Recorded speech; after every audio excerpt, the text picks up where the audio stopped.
निश्चितपणे राज्य चांगलंच चालवण्याचा आमचा प्रयत्न आहे आणि राज्य चालवत असताना सर्वांची मदत घेऊन सर्वांना विश्वासात घेऊनच चालवण्याचा आमचा प्रयत्न आहे।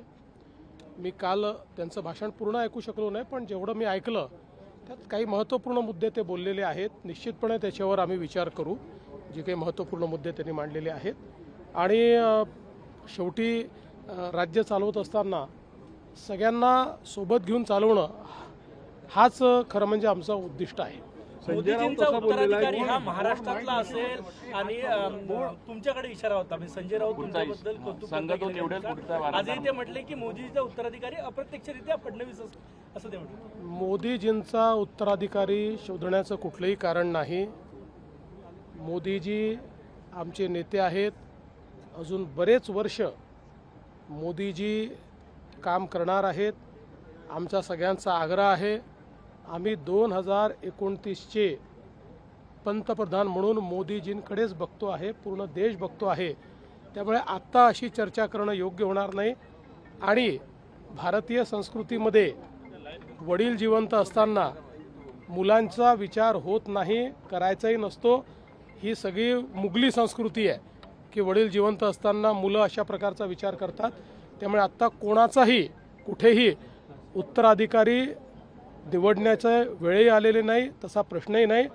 आणि जोपर्यंत माझा विषय आहे, माझा त्याच्याशी संबंधही नाही। मशिदीवरील भोंगी हटवण्याबाबतही राज ठाकरेंनी महाराष्ट्र सरकारला विचार करण्याबाबत म्हटलं। 100% जे नियमाच्या बाहेर आहेत आणि सुप्रीम कोर्टाने दिलेला जो आदेश आहे, या आदेशाचं तंतोतंत पालन महाराष्ट्र सरकार करेल।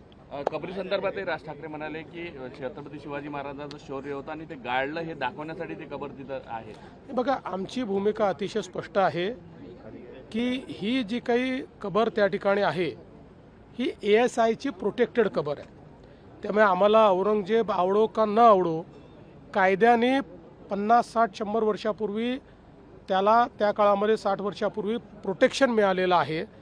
आणि म्हणून त्या ठिकाणी जे काही कायदा आहे त्या कायद्याचं पालन करणं ही आमची जबाबदारी आहे। हे मात्र निश्चित आहे, कुठल्याही परिस्थितीमध्ये औरंगजेबाच्या कबरीचं उदात्तीकरण, ग्लोरिफिकेशन आम्ही होऊ देणार नाही। राज्यातील बँकांमध्ये मराठी भाषा वापरली जाते की नाही हे तपासण्याचे आदेश मनसैनिकांना दिलेला आहे। यामुळे कायदा सुव्यवस्थेचा प्रश्न निर्माण होऊ शकतो, बँकेमध्ये काही घडामोडी होऊ शकते। मला असं वाटतं की ज्या ज्या ठिकाणी मराठी वापरणं आवश्यक आहे त्या त्या ठिकाणी ती वापरली गेली पाहिजे, हा आग्रह असणं हे चुकीचं नाही।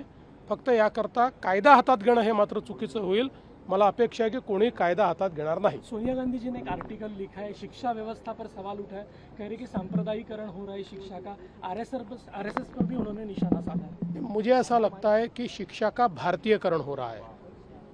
अंग्रेज़ों ने जिस शिक्षा का मैकॉलेकरण किया और हमारे देश को गुलाम बनाने के लिए मैकॉले का पत्र है कि जब तक यहाँ की शिक्षा पद्धति को हम बदलेंगे नहीं, तब तक हम भारत पर राज नहीं कर सकते।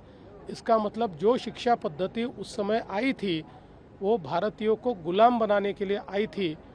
उस शिक्षा पद्धति में बदलाव करके अगर उसका भारतीयकरण हो रहा है तो इससे किसी को दुख होने का कारण नहीं है। कोई भी जो राष्ट्रभक्त व्यक्ति है वो यही कहेगा कि इसका भारतीयकरण होना चाहिए।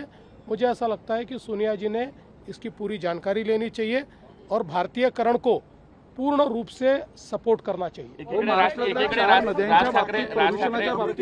ठाकरे बोलले, कुंभमेळा येतोय, 4 नद्यांचा देखील त्यांनी काल उल्लेख केला, गोदावरीच्या बाबतीत देखील ते बोललेले आहे। निश्चितपणे महाराष्ट्रातल्या नद्या या निर्मळ झाल्या पाहिजे, त्या अविरल झाल्या पाहिजे असा आमचाही प्रयत्न आहे। याकरता आपण काही मिशन हातामध्ये घेतलेले आहेत। हे काही फार लगेच करण्यासारखे कामं किंवा होणारी कामं नाही आहेत, कारण प्रत्येक महानगरपालिका, प्रत्येक नगरपालिका, प्रत्येक ग्रामपंचायत याचं एफ्लुएंट ट्रीट करावं लागतं। त्यासोबत उद्योगाचं एफ्लुएंट ट्रीट करावं लागतं, वेगवेगळ्या नाल्यांचं पाणी ट्रॅप करून ते ट्रीट करावं लागतं।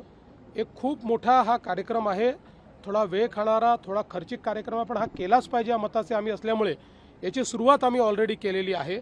आणि मला विश्वास आहे की यावेळी ज्यावेळेस आपला कुंभमेळा होईल त्यावेळी कुंभमेळ्यामध्ये पवित्र गोदावरी नदीमध्ये लोक ज्यावेळेस आंघोळीला येतील किंवा स्नानाला किंवा त्या ठिकाणी एक प्रकारे स्नान करण्याकरता येतील त्यावेळी त्यांना स्वच्छ पाण्याचा अनुभव कसा देता येईल हाच आमचा प्रयत्न आहे. एकीकडे पाठिंबा देतात आणि दुसरीकडे लाडकी बहीण योजना बंद होईल असे राज ठाकरे म्हणाले. 10% कमी होत आहे, विजेचे दर 10% जवळपास कमी होत आहे. आणि मी आपल्याला विधानसभेतही सांगितलं होतं की विजेचे दर पुढच्या 5 वर्षात दरवर्षी आम्ही कमी करणार आहोत.